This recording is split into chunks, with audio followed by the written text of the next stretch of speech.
তোমার আবার কি হলো? আজকাল বুঝি আমার হাতের চা ভালো লাগছে না?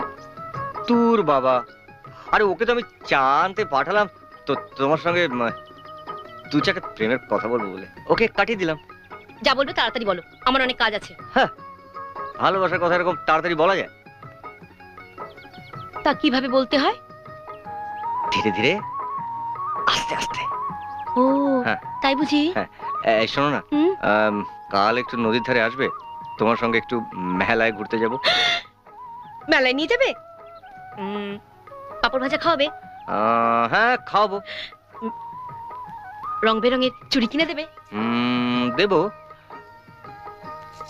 তোমার এই হাতে আমি লাল রঙের চুড়ি পরাবো, তুমি হবে রাধা আর আমি হব কৃষ্ণ।